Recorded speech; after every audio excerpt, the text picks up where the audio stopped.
പുതുവത്സരാഘോഷത്തിനിടെ മരിച്ച യുവാവ് വെള്ളത്തിൽ വീഴുന്നതിന് മുൻപ് തന്നെ മർദ്ദനമേറ്റിരുന്നുവെന്ന പോസ്റ്റ്മോർട്ടം റിപ്പോർട്ട്. നെഞ്ചിലും പുറത്തും മർദ്ദനമേറ്റതിന്റെ പാടുകളുണ്ട്. പോസ്റ്റ്മോർട്ടം റിപ്പോർട്ടിന്റെ പകർപ്പ് റിപ്പോർട്ടറിന് ലഭിച്ചു. DJ പാർട്ടിയുടെ ദൃശ്യങ്ങളും പുറത്തു വന്നിട്ടുണ്ട്.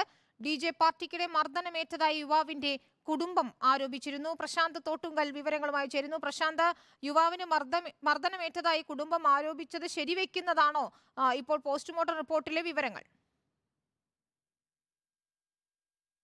തീർച്ചയായും വിനീത, ഗോവയിൽ പുതുവത്സരാഘോഷത്തിന് പോയ വൈക്കം സ്വദേശി സഞ്ജയൻ ദുരൂഹ സാഹചര്യത്തിൽ പിന്നീട് മരിച്ച നിലയിൽ അഞ്ജന ബീച്ചിൽ കണ്ടെത്തുകയായിരുന്നു. നെഞ്ചിലും പുറത്തും സഞ്ജയ്ക്ക് മർദ്ദനമേറ്റു എന്നാണ് ഇപ്പോൾ പോസ്റ്റ്മോർട്ടം റിപ്പോർട്ട് പുറത്തു വന്നിട്ടുള്ളത്. വെള്ളത്തിന് വീഴുന്നതിന് മുമ്പേ തന്നെ മർദ്ദനം ഏറ്റിരുന്നു എന്ന് സ്ഥിരീകരിക്കുന്നതാണ് പോസ്റ്റ്മോർട്ടം റിപ്പോർട്ട്.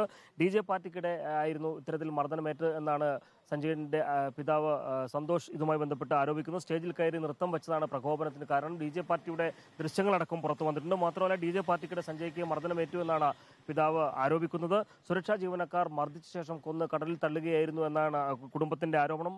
സഞ്ജയുടെ പണവും അതുപോലെ തന്നെ ഫോണും എല്ലാം തന്നെ കവർന്നെടുത്തു എന്നും സന്തോഷ് ആരോപിക്കുന്നുണ്ട്. ഒപ്പം കുറ്റക്കാരെ കണ്ടുപിടിച്ച് നടപടിയെടുക്കണമെന്നും നിയമ നടപടികൾ മുന്നോട്ട് പോകുമെന്നാണ് സന്തോഷ് ഇതുമായി ബന്ധപ്പെട്ട് വ്യക്തമാക്കിയിരിക്കുന്നത്. ഈ മാസം ഡിസംബർ 29-നാണ് സഞ്ജയ് നാട്ടുകാരായ 2 സുഹൃത്തുക്കൾക്കൊപ്പം ഗോവയിലേക്ക് പോകുന്നത്. ഗോവയിൽ വാകത്തൂർ ബീച്ചിൽ വെച്ച് 31-ന് അതായത് ഡിസംബർ 31-ന് DJ പാർട്ടിക്കിടെ സഞ്ജയനെ കാണാതാവുകയായിരുന്നു. തുടർന്ന് ഗോവ പോലീസിൽ ഇതുമായി ബന്ധപ്പെട്ട് സുഹൃത്തുക്കൾ പരാതി നൽകിയെങ്കിലും ഗോവ പോലീസ് ഇത് ആദ്യം അവഗണിച്ചു. പിന്നീട് തലയോലപ്പറമ്പ് പോലീസിനും ഒപ്പം ഗോവയിലെ മലയാളി അസോസിയേഷനും എല്ലാം തന്നെ ബന്ധപ്പെട്ടാണ് പിന്നീട് പരാതിയുമായി മുന്നോട്ട് പോയത്. പിന്നീടാണ് ഗോവ പോലീസ് ഇതുമായി ബന്ധപ്പെട്ട അന്വേഷണത്തിന് തയ്യാറെടുത്തത്.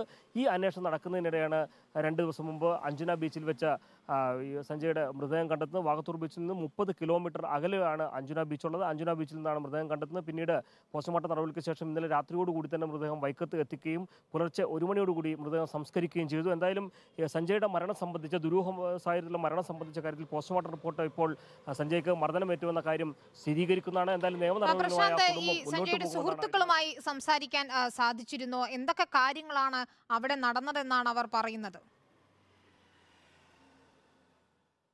നിലവിൽ ഇപ്പോൾ സഞ്ജയുടെ കുടുംബവുമായി ബന്ധപ്പെട്ടാണ് സംസാരിക്കാൻ കഴിഞ്ഞിട്ടുള്ളത്. അപ്പോൾ പറയുന്നത് 2 സുഹൃത്തുക്കളുമായി ഇവർ പോവുകയുണ്ടായി. 31-ന് അവിടെ DJ പാർട്ടി നടക്കുമ്പോൾ ആ DJ പാർട്ടിക്കിടയിലാണ് സഞ്ജയനെ കാണാതായത്. DJ പാർട്ടിയിൽ സ്റ്റേജിൽ കയറി സഞ്ജയ് നൃത്തം വച്ചിരുന്നു എന്നുള്ളതാണ് ഇതുമായി ബന്ധപ്പെട്ട ചില വിഷയങ്ങളുമായി ചൂണ്ടിക്കാണിച്ചുകൊണ്ട് അവർ പറയുന്നത്. അങ്ങനെ നൃത്തം വെച്ച് പിന്നീട് സഞ്ജയനെ അവിടെ നിന്ന് കാണാതാവുകയായിരുന്നു. അപ്പോൾ സുരക്ഷാ ഉദ്യോഗസ്ഥർ ഇതുമായി ബന്ധപ്പെട്ട് സ്റ്റേജിൽ നിന്ന് പിടിച്ചിറക്കുകയോ മർദ്ദിക്കുകയോ ചെയ്തതാകാം ഇതുമായി ബന്ധപ്പെട്ട കാരണമെന്നാണ് പറയുന്നത്. മാത്രമല്ല ഈ സുഹൃത്തുക്കൾ 2 പേരും ഇതുമായി ബന്ധപ്പെട്ട് പരാതി ഉന്നയിച്ച് ഗോവ പോലീസിനെ സമീപിച്ചെങ്കിലും ആ പരാതിയെ ആദ്യം അവഗണിക്കുന്ന സമീപനമായിരുന്നു ഗോവ പോലീസിന്റെ ഭാഗത്തു നിന്നുണ്ടായത്.